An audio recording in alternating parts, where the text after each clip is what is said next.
Hello my dear friends, you are very welcome. आप सभी का स्वागत है संगीत की इस पाठशाला में, जहां हम एक एक प्रश्न का गहनता से अध्ययन करेंगे, समाधान करेंगे और उससे संबंधित जो भी उसके नियर बाय टॉपिक्स होंगे उन सब पर भी थोड़ी बहुत चर्चा की जाएगी, जो कि आने वाली संगीत संबंधित सभी परीक्षाओं के लिए, फिर वो चाहे टीजीटी हो, पीजीटी हो या किसी भी प्रकार का एग्जाम हो, उन सब के लिए ये वीडियो बहुत हेल्पफुल होगा।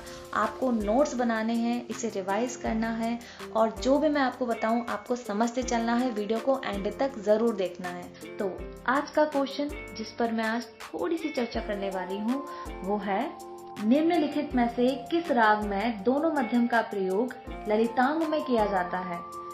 तो ऑप्शन है मारूबिहाग, दूसरा है बसंत, तीसरा है परज और चौथा ऑप्शन है केदार। तो सबसे पहले जानते हैं कि ललितांग क्या होता है। तो ललितांग यानी ललित राग का अंग। ललित राग का अंग जो है इन ऑप्शंस में से किसी में दिखता है, ठीक है, तो वही हमको बताना है। और अगर हम सेकेंडली ये सोचे कि दोनों मध्यम जिसमें लगता है उसी को सही आंसर मान लेंगे, तो नहीं, क्योंकि यहाँ पर एग्जामिनर की सारी बुद्धिमत्ता यहाँ लग गई है कि उसने जो ऑप्शंस यहाँ रखे हैं ना, सब के सब ऑप्शंस में दोनों मध्यम लगते हैं। तो हम ऐसे भी आंसर नहीं निकाल सकते कि भाई ललितांग तो नहीं पता लेकिन ये पता है कि दोनों मध्यम लगता है इसमें। तो ऐसे नहीं निकलेगा, क्योंकि जितने यहाँ पर ऑप्शन है ना, सारे के सारे ऑप्शंस में जो है दोनों मध्यमों का भरपूर प्रयोग किया गया है। तो सबसे पहले मैं आपको इसका आंसर बता देती हूँ। इसका सबसे सही आंसर है बसंत, ठीक है। तो अब हम आंसर जान चुके हैं, अब वो आंसर क्यों है ये जान लेते हैं। विजेता ऑप्शन के बारे में थोड़ा सा जान लेते हैं, जो कि है बसंत राग। नाम से ही पता लग रहा है कि बसंत ऋतु में गाया जाने वाला एक मौसमी राग है ये, और इसका थाट है पूर्वी थाट, और इसके जो स्वर हैं वो है रेधा, कोमल, मध्यम दोनों लगते हैं, हमको पता है। और इसकी जो जाति है वो है औडव और संपूर्ण। अब जाति को देख के कंफ्यूज नहीं होना है कि ये भाई कास्टिज्म यहाँ पर भी है क्या, तो नहीं, म्यूजिक में कास्टिज्म नहीं है। म्यूजिक में जो ये जाति जो मैं बोल रही हूँ ना, ये राग की जाति है। बेसिकली जब हम कोई राग गाते हैं ना, तो सबसे पहले आरोह अवरोह पकड़, जिसको हम कभी कभी मुख्यांग भी बोलते हैं, तो वहां से हम राग जो है शुरू करते हैं। तो आरोह में जितने स्वर होते हैं ना, उन स्वरों को गिना जाता है और अवरोह के स्वरों को गिना जाता है, और उसके बिहाफ पर जो है ये जाति डिसाइड की जाती है। तो जो मैंने अभी आपको बोला आड़व और संपूर्ण, तो आड़व जो होता है वो 5 है और संपूर्ण जो होता है वो 7 है। तो एग्जाम्पल के लिए आप लोग कोई भी अपनी प्रैक्टिकल वाली बुक को खोल लो और जहां पर राग लिखा हो ना, उससे आगे वाले सेक्शन जो कि उसका आरोह अवरोह का सेक्शन जो होता है, वहां जाओ और देखो आरोह के जो है स्वरों को गिनना शुरू करो। और याद रखना कि जो स्वर रिपीट में आ रहा है ना, तो उसको रिपीट वाला नहीं गिनना। जैसे कभी कभी सा जो है 3-4 बार ले लेते हैं, या मध्यम कभी 3-4 बार अगर ले लेंगे, क्योंकि किसी राग में अगर मध्यम प्रबल है तो मध्यम जो है 3-4 बार लिया जा सकता है, तो उस कंडीशन में मध्यम को एक ही गिनना, ठीक है। तो इस तरीके से स्वरों की काउंटिंग करना, तो उससे एक संख्या जो निकलेगी, जो कि या तो 5 होगी, या तो 7 होगी, या तो 6 होगी, तो उससे जो है राग की जाति डिसाइड हो जाएगी। ठीक वैसा ही आपको अवरोह के साथ करना है, तो दोनों ही जगह से आपको एक एक संख्या मिल जाएगी। अब अगर वो 7-7 हुई तो वो संपूर्ण संपूर्ण है, अगर 5-5 हुई तो वो आड़व आड़व है, अगर वो 6-7 है, मतलब आरोह में 6 स्वर है, अवरोह में 7 स्वर है, तो वो षाडव संपूर्ण हो जाएगी, ठीक है। आई होप आपको ये समझ में आ गया होगा। और अब बढ़ते हैं इसके टाइमिंग्स की तरफ। तो ये रात्रि के अंतिम पहर में गाया जाता है, और इसके वारी संवादी है तार सप्तक का षडज और पंचम पहर। और इस राग में जो है तार सप्तक हमको ज्यादा देखने मिलता है।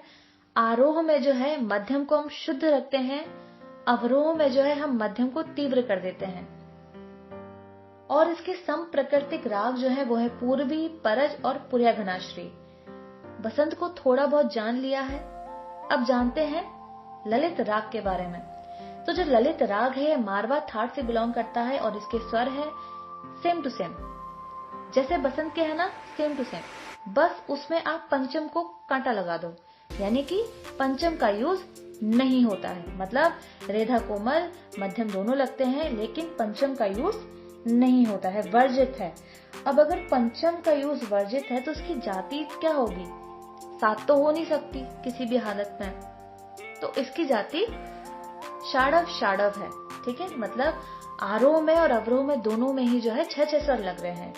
और जो इसका वादी संवादी है वो है मध्यम और षडज। तो वादी संवादी के बारे में मैं एक ही बात बोलना चाहूंगी, जिस स्वर का यूज राग में सबसे ज्यादा होता है उसे कहते हैं वादी, और उस सबसे ज्यादा यूज होने वाले स्वर में से थोड़ा सा कम जो यूज होता है ना, उसे कहते हैं संवादी। ठीक है, हालांकि इसको राजा मंत्री की जोड़ी भी कहते हैं। और वादी स्वर तो इतना इम्पोर्टेंट है, अगर आपसे कोई पूछे ना कि राग में सबसे ज्यादा इम्पोर्टेंट क्या है, तो भाई वो वादी स्वर है। क्योंकि अगर इस एक स्वर को अगर हमने बदल दिया तो पूरा का पूरा राग का स्वरूप ही बदल जाता है। ये इतना पावरफुल स्वर होता है। ठीक है, और अगर इसकी टाइमिंग की बात करें, ललित राग के टाइमिंग की, तो इसकी टाइमिंग है दिन का प्रथम पहर, और इसका सिमिलर सम प्रकृति राग, यानी कि जिस राग की इसके जैसे ही मिलती जुलती प्रकृति है, तो वो है मेघ रंजनी। अब थोड़ा सा ये समझते हैं, जैसा कि आप लोगों ने नोटिस भी किया होगा, अगर आप इसको नोट डाउन कर रहे होंगे, बसंत और ललित के जो है स्वर लगभग सेम है, दोनों में रेधा कोमल है, दोनों ही मध्यमों का यूज किया जाता है, तीव्र मध्यम, शुद्ध मध्यम।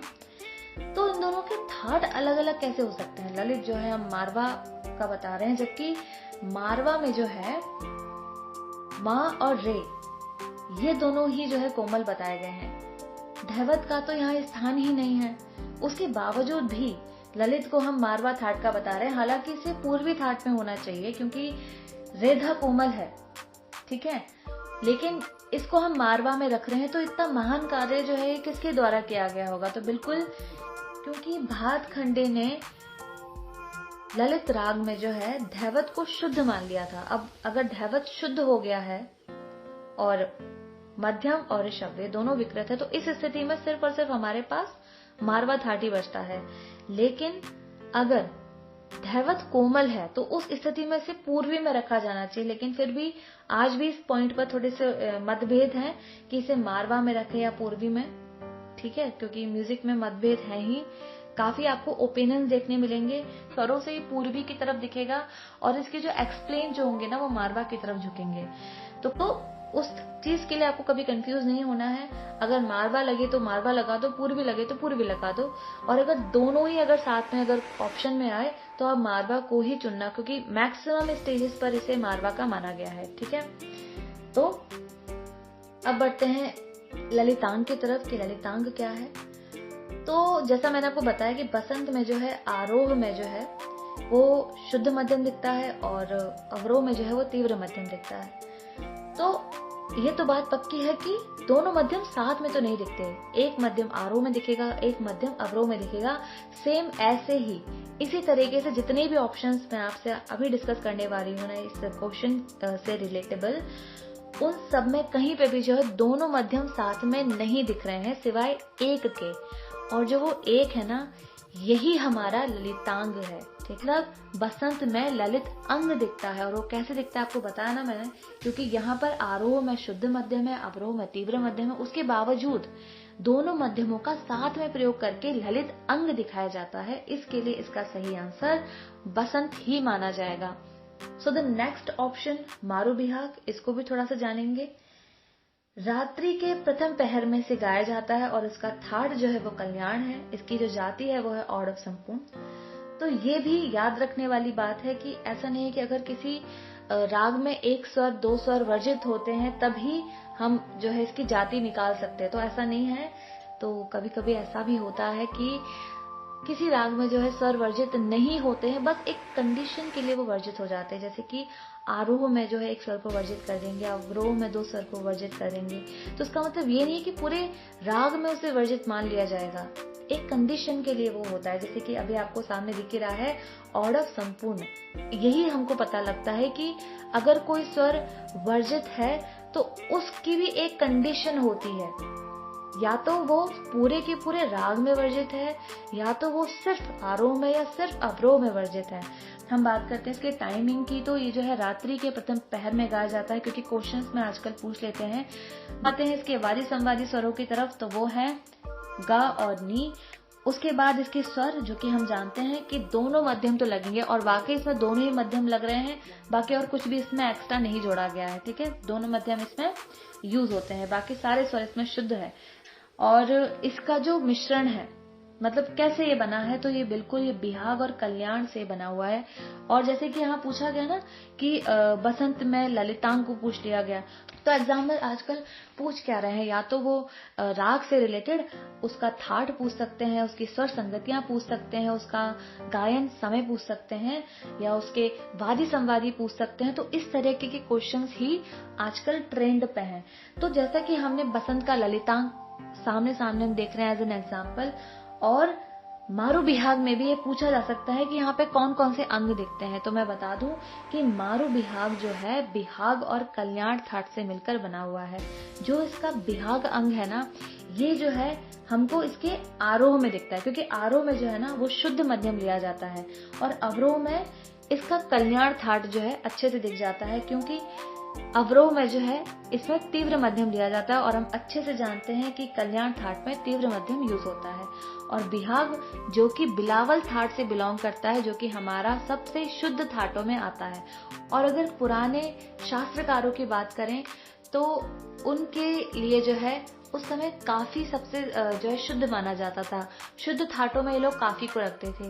देखिए कभी कभी ऐसे पूछ लेते हैं ना कि हमारा उनका जो शुद्ध है, मतलब जो हमारे शास्त्रकार जो पुराने टाइम पे थे शास्त्र लिख कर गए हैं, उनके जो शुद्ध थाट है वो आज के टाइम के किस थाट के बराबर है, तो उसका आंसर काफी ही माना जाएगा। ठीक है, उसके बाद अब हम बढ़ते हैं कि आखिर इसमें जो मध्यम तीव्र है ना उसकी क्या स्थिति है। तो मारू बिहाग में जो है मध्यम प्रबल रहता है। यानी अब समझते हैं थोड़ा परज के बारे में। तो परज जो है वो पूर्वी थाट का है, और इसकी जो जाति है वो है औड़व संपूर्ण, और इसके जो वादी संवादी है वो है तार सप्तक का षडज और पंचम, और जो इसके स्वर हैं वो है रे ध कोमल और दोनों मध्यम। तो ललित, बसंत और परज, ये तीनों आप भाई भाई मान सकते हो। बस ललित में थोड़ा सा ये ध्यान रखना कि इसमें पंचम वर्जित है, साथ के साथ इसे जो है मारवा से भी जोड़ा जाता है, मारवा पूर्वी। लेकिन अगर क्वेश्चन में अगर आए तो आपको मारवा को ही लगाना है, क्योंकि मारवा के बारे में ज्यादातर लोगों ने लिखा हुआ है। और अगर मारवा ऑप्शन में नहीं हो, पूर्वी अगर आ जाए, तो पूर्वी को आप सही मान के इसी पर टिक लगाना। ठीक है, अब अगर इसके टाइमिंग की बात करें तो परज जो है वो अंतिम पहर में गाया जाता है, और इसकी जो सिमिलैरिटीज है, जो इसका संप्रकृतिक जो इसका राग है वो है बसंत। और क्रमिक पुस्तक मालिका, आपको पता होगा क्रमिक पुस्तक मालिका किसकी है, तो बिल्कुल वो उसी शख्स की है जिन्होंने दैवत को शुद्ध मानकर जो है ललित राग को मारवा में एंट्री दिला दी। तो बिल्कुल भातखंडे जी की है, जो कि हमारे उत्तर भारतीय संगीत की स्वर लिपि के दाता हैं, या उत्तर भारतीय संगीत का जो है प्रचार प्रसार करने वाले ये भातखंडे वही हैं। तो क्रमिक पुस्तक मालिका के लेखक जो है, जो इसके 4th पार्ट जो लिखा गया ना, उस पे इसकी जाति संपूर्ण भी मानी गई है। तो ये डीप कॉन्सेप्ट है कि परज की जो जाति है, परज राग की जो जाति है औड़व संपूर्ण है, लेकिन क्रमिक पुस्तक मालिका के 4th पार्ट में, जो कि भातखंडे द्वारा लिखी गई है, उसमें इसे संपूर्ण जाति का भी माना गया है। तो अब थोड़ा सा केदार राग के बारे में भी जान लेते हैं। तो इसकी जाति है औड़व और षाड़व, यानी कि 5 स्वर इसके आरोह में है, 6 स्वर इसके अवरोह में है, और इसका जो थाट है वो है कल्याण। इसका वादी संवादी है मध्यम और षडज, और इसमें दोनों मध्यम लगते हैं स्वरों के लिए। और इसका जो गायन समय है वो है रात्रि का प्रथम पहर, और सम प्रकृतिक जो इसका राग है वो है कामोद। तीव्र मध्यम है ना वो अल्प है, यानी कि कम यूज होता है, मेनली आरोह में ही उसको यूज किया जाता है। लेकिन जो इसका शुद्ध मध्यम है ना वो प्रबल है, यानी कि सबसे ज्यादा यूज जो है शुद्ध मध्यम का होता है। मैंने बताया ना आपको सबसे ज्यादा प्रबल है तो वादी से कैसे छूट जाएगा? वादी देखो, इसका वादी संवादी में जो वादी स्वर है वो मध्यम है और जो षडज है वो संवादी है। जो शुद्ध मध्यम है इसका वो आरोह अवरोह दोनों में यूज होता है, और जो इसका तीव्र मध्यम है वो सिर्फ आरोह में यूज होता है और वो थोड़ा अल्प प्रयोग में लिया जाता है। अब इसकी कुछ स्वर संगतियां, क्योंकि हमने मेन पॉइंट्स जो है कवर कर लिए हैं। अब स्वर संगतियां, क्योंकि इस पर भी मेनली क्वेश्चन आ जाता है एज इट इज, तो ये मैं आपको थोड़ा सा बता देती हूँ, गाकर भी और बताकर भी। तो राग बसंत के स्वर मा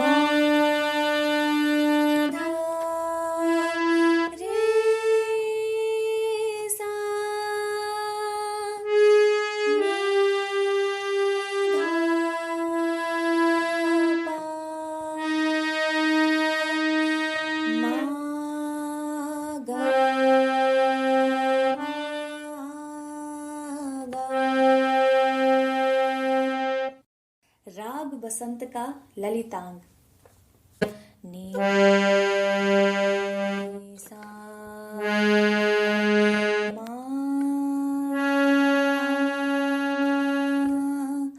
मा मा।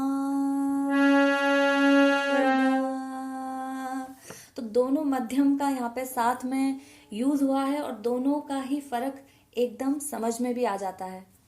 राग ललित के स्वर नी रे गा मा मा गा। राग मारू बिहाग के स्वर नी सा मा गा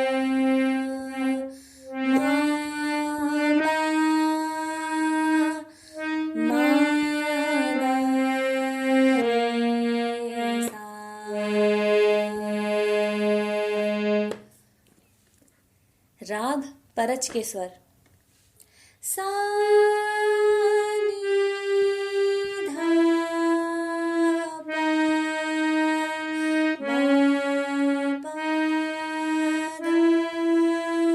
पा गा मा गा।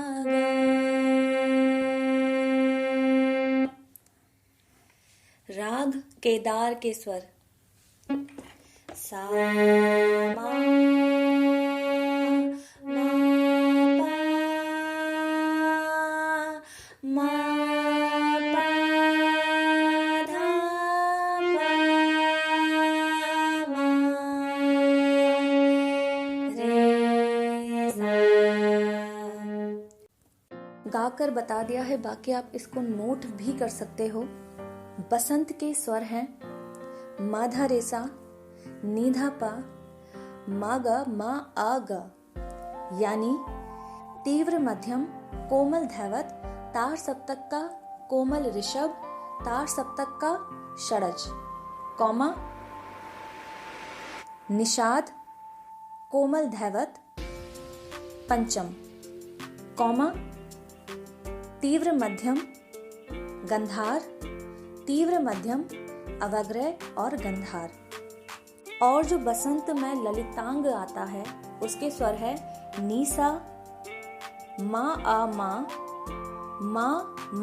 गा, यानी मध्र सप्तक का निषाद षडज कौमा मध्यम अवग्रह मध्यम कौमा तीव्र मध्यम शुद्ध मध्यम और गंधार। तो यहाँ पर जो हमको तीव्र मध्यम और मध्यम यानी कि शुद्ध मध्यम तीव्र मध्यम जो साथ में देखने मिलते हैं वही हमारा ललितांग है, जो हमको बसंत में देखने मिलता है। राग ललित के स्वर नी रे गा मा गा, यानी मध्र सप्तक का निषाद कोमल ऋषभ गंधार मध्यम कौमा तीव्र मध्यम मध्यम गंधार। राग मारू बिहाग के स्वर निसा मागा मापा गामा रेसा, यानी मध्र सप्तक का निषाद षडज मध्यम गंधार, कॉमा तीव्र मध्यम पंचम, कॉमा तीव्र मध्यम गंधार ऋषभ षडज। राग परच के स्वर सानी धापा, मापा धापा, गामा गा, यानी तार सप्तक का षडज निषाद, कोमल धैवत पंचम, कॉमा तीव्र मध्यम पंचम, कोमल धैवत पंचम, कॉमा गंधार मध्यम गंधार। राग केदार के स्वर सामा, मापा, मापा धापा मा, रेसा, यानी षडज मध्यम, कॉमा मध्यम पंचम, कॉमा तीव्र मध्यम पंचम धैवत पंचम मध्यम, कॉमा ऋषभ और षडज। उम्मीद है मैंने आपको जो भी थोड़ा बहुत एक्सप्लेन किया वो आपको समझ आया होगा और आपने नोट्स भी बनाए होंगे। लेकिन फिर भी अगर आपको कुछ भी डाउट रह जाता है, कुछ भी कंफ्यूजन अगर हो जाता है तो आप कमेंट सेक्शन पर ज़रूर लिखना। अगर आपका डाउट थोड़ा लेंथी हुआ तो मैं उसके लिए एक सेपरेट वीडियो बना दूंगी ताकि आपको वो अच्छे से कॉन्सेप्ट क्लियर हो जाए। और अगर आपका डाउट जो है नॉर्मल रहा तो मैं उसको कमेंट सेक्शन पे ही उसको क्लियर करा दूंगी। So good bye and all the very best.